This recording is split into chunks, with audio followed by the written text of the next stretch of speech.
नमस्कार दोस्तों, हर हर महादेव। मेरे इस चैनल में आप सब लोगों का स्वागत है। आज हम सुनेंगे सोमवार व्रत की कथा। तो चलिए शुरू करते हैं ये कथा।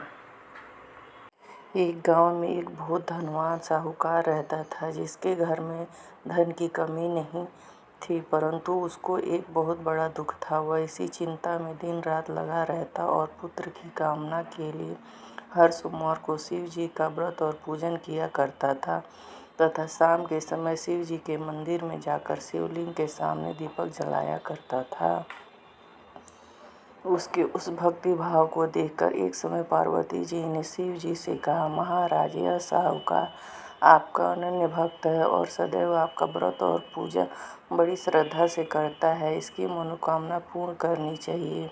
शिव जी ने कहा, हे पार्वती, यह संसार कर्म क्षेत्र है। किसान खेत में जैसा बीज बोता है वैसा ही फल काटता है। इसी प्रकार इस संसार में जो जैसा कर्म करते हैं वैसा ही फल भोगते हैं। पार्वती जी ने अत्यंत आग्रह से कहा, महाराज, जब यह आपका अनन्य भक्त है और यदि इसको किसी प्रकार का दुख है तो उसको अवश्य दूर करना चाहिए, क्योंकि आप सदैव अपने भक्तों पर दयालु होते हैं और उनके दुखों को दूर करते हैं। यदि आप ऐसा नहीं करेंगे तो मनुष्य आपकी सेवा, व्रत और पूजन क्यों करेंगे। पार्वती जी का ऐसा आग्रह देख शिवजी महाराज कहने लगे, हे पार्वती, इसके कोई पुत्र नहीं है। इसी चिंता में अति दुखी रहता है। इसके भाग्य में पुत्र न होने पर भी मैं इसे पुत्र प्राप्ति का वर देता हूँ, परंतु यह पुत्र केवल 12 वर्ष तक ही जीवित रह सकता है। इसके पश्चात वह मृत्यु को प्राप्त हो जाएगा। इससे अधिक मैं और कुछ नहीं कर सकता हूँ। यह सब बातें साहूकार सुन रहा था। इससे उसको न कोई खुशी हुई और न ही कोई दुख हुआ। वह पहले जैसे ही शिव जी की पूजा करता रहा। कुछ समय व्यतीत हुआ। साहूकार की पत्नी गर्भवती और 10वें महीने उसके गर्भ से अति सुंदर पुत्र की प्राप्ति हुई। साहूकार के घर में बहुत खुशी मनाई गई, परंतु साहूकार ने उसके केवल 12 वर्ष की आयु जानकर अधिक प्रसन्नता प्रकट नहीं की और न ही किसी भेद बताया। जब वह 11 वर्ष का हुआ तो बालक की माता ने उसके पिता से उसका विवाह करने को कहा, तो वह साहूकार कहने लगा कि अभी मैं इसका विवाह नहीं करूंगा, अपने पुत्र को काशी पढ़ने भेजूंगा।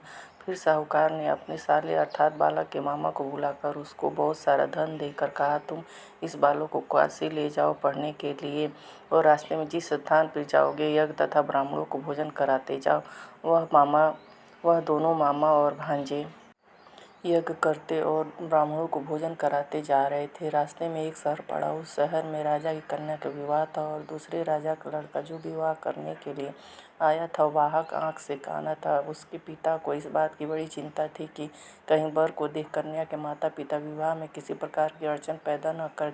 इस कारण जब उसने अपने अति सुंदर सेठ के बेटे को देखा तो मन में विचार आए, क्यों न दरवाजे के समय इस लड़के के वर का। ऐसा विचार कर वर के पिता ने उस लड़के और मामा से बात की तो वे राजी हो गए। फिर उस लड़के को वर के कपड़े पहनाकर घोड़ी पे चढ़ाया और कन्या के दरवाजे पर ले गए और सब कार्य प्रसन्नता से पूर्ण हो गया। फिर वर के पिता ने सोचा कि यदि विवाह कार्य भी इसी लड़के से करा लिया जाए तो क्या बुराई है। ऐसा विचार कर लड़के और मामा ने कहा कि यदि आप फेरों और कन्यादान के काम को भी करा दे तो आपकी बड़ी कृपा होगी और मैं इसके बदले में आपको बहुत सारा धन दूंगा। तो उन्होंने स्वीकार कर लिया और विवाह कार्य भी अच्छी तरह से संपन्न हो गया। परंतु जिस समय लड़का जाने लगा तो उसने राजकुमारी के चुंदड़ी के पल्ले पर लिख दिया कि तेरा विवाह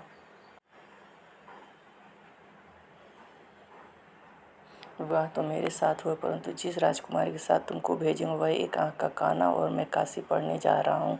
लड़के के जाने के पश्चात उस राजकुमारी अपने चुंदड़ी के पल्ले पर ऐसा लिखा हुआ पाया तो उसने राजकुमार के साथ जाने से मना कर दिया और कहा कि यह मेरा पति नहीं है, मेरा विवाह इसके साथ नहीं हुआ है, मेरा विवाह इसके साथ हुआ है, वह तो काशी पढ़ने गया है। राजकुमारी के माता पिता ने अपनी कन्या को विदा नहीं किया और बारात वापस चली गई।